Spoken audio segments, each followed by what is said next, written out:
ഏതെങ്കിലും വീട്ടിലായിരിക്കും.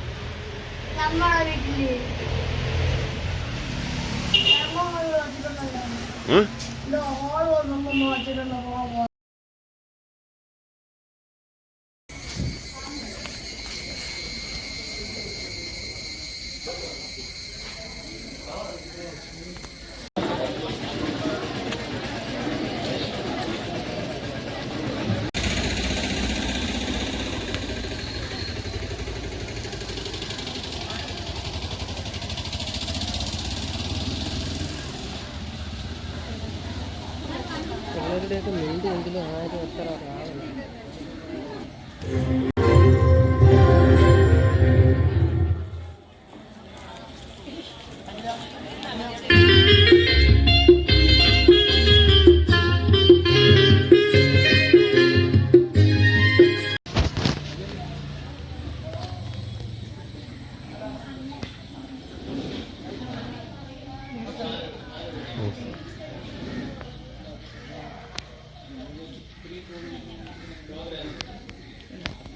അത് പാലിച്ചേ മതിയാവും. പ്രാർത്ഥനാ സഭ 9 മണിക്ക് നമ്മൾ ആരംഭിച്ചാൽ അതിന് മുമ്പ് ഗേറ്റ് കടന്ന് കുട്ടികൾ വന്നിരിക്കണം. സ്കൂൾ HPR മുമ്പൊക്കെ ചെയ്തിരിക്കുന്നത് സയൻസിന് എത്ര മാർക്ക്, മലയാളത്തിന് എത്ര മാർക്ക് ടീച്ചറാണ് അസസ് ചെയ്യുന്നത്. ഇപ്പൊ ടീച്ചറെ അസസ് ചെയ്യും. ആരെ? കുട്ടികൾ. രക്ഷകർത്താവ് അസസ് ചെയ്യും. രക്ഷകർത്താവ് കുട്ടിയെ അസസ് ചെയ്യും. അങ്ങനെയാണ് ആ പ്രോഗ്രസ് കാർഡിന്റെ പ്രത്യേകത. അങ്ങനെ കുട്ടിയുടെ നേരത്തെ ചേട്ടൻ പറഞ്ഞതുപോലെ എല്ലാവിധമായ വികാസവും വിലയിരുത്തിയാണ് ആ പ്രോഗ്രസ്. അപ്പൊ അതെല്ലാം കൂടെ വരുമ്പോ നമ്മുടെ സ്കൂളിൽ വളരെയധികം ഭംഗിയായി ശിശുവാടിക സമ്പ്രദായം, ഇവിടെ 12 വ്യവസ്ഥകളും നമ്മൾ ഈ ചുരുങ്ങിയ സൗകര്യത്തിനനുസരിച്ച് ചെയ്യാനാണ് ഇപ്പോൾ ഉദ്ദേശിക്കുന്നത്. ഈ 12 വ്യവസ്ഥകളും പരിപാലിച്ചാൽ ഇപ്പൊ തന്നെ അതിന്റെ ചെറിയ റൂമുകളിലായാലും ഞങ്ങൾ ചെറുതായിട്ട് കാര്യശാല, പരീക്ഷണശാലയൊക്കെ നമ്മളിങ്ങനെ കുറേശ്ശെ ചെയ്യാൻ ഉള്ള ഉദ്ദേശമാണ്. അങ്ങനെ ചെയ്തു വരുമ്പോ അതിൽ നിങ്ങളുടെ കോൺട്രിബ്യൂഷൻ, നിങ്ങൾക്ക് എന്തെങ്കിലും ചെയ്യാൻ പറ്റുമെങ്കിൽ ചെയ്യാം. വീട്ടിൽ കിടക്കുന്ന ഉദാഹരണം മാത്രം പറയാം. നമ്മൾ വസ്തു സംഗ്രഹാലയ കാഴ്ചബംഗ്ലാവൊക്കെ നമ്മൾ പഴയ നമ്മൾ ഉപയോഗിച്ചിരുന്ന ആട്ടുകല്ല്, ഉരകല്ല്, അതുപോലെ തന്നെ ഈ തിരുവ, അങ്ങനെ ഉടക്കുന്ന പഴയ ഉറി, ഇങ്ങനെ ഉടക്കുന്ന പഴയ സാധനങ്ങൾ എടുത്ത് എവിടെയെങ്കിലും എടുത്ത് ഇട്ടിട്ടുണ്ടാവും വീടുകളിൽ, അല്ലെങ്കിൽ നമ്മൾ കണ്ടിട്ടുണ്ടാവും. അതെല്ലാം സ്കൂളിലേക്ക് കൊണ്ടുവരിക, കുട്ടികളെ പഠിപ്പിക്കാൻ പോവുകയാണ്. ഇതൊക്കെയാണ് പണ്ട് കാലത്ത് ഉപയോഗിക്കുന്നത്. ഇപ്പൊ ഉപയോഗിക്കുന്നത് ഇതാണ്. മിക്സി മാത്രമേ കുട്ടികൾക്ക് അറിയൂ. അപ്പൊ ആ ഒരു രീതിയിലേക്ക് ശിശുവാടിക സംവിധാനം ക്രമപ്പെടുത്താനാണ് ഭാരതീയ വിദ്യാനികേതന്റെ നിർദ്ദേശമനുസരിച്ച് ചെയ്യാൻ പോകുന്നത്. എല്ലാ പ്രവർത്തനങ്ങളിലും നിങ്ങളുടെ സഹായം അത്യന്താപേക്ഷിതമാണ്. വീട് വിദ്യാലയമായി മാത്രമേ ഇനി നമുക്ക് മുന്നോട്ട് പോകാൻ കഴിയൂ.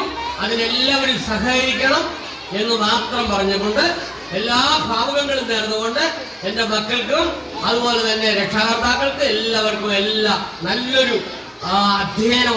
ശ്രീ അനിൽ നമ്പ്യാർ മുഖ്യ കാര്യത്തിൽ നമ്മുടെ മുഖ്യ പ്രഭാഷണം നടത്തിയ നമ്മുടെ പൊതുകാര്യദർശി, വിദ്യാനികേതൻ പൊതുകാര്യദർശി ശ്രീ രാധാകൃഷ്ണൻ ചേട്ടൻ, മറ്റ് വിശിഷ്ട വ്യക്തികളെ, ഈ യോഗത്തിന് കൃതജ്ഞത പറയുക എന്നുള്ളതാണ് എൻ്റെ കർത്തവ്യം.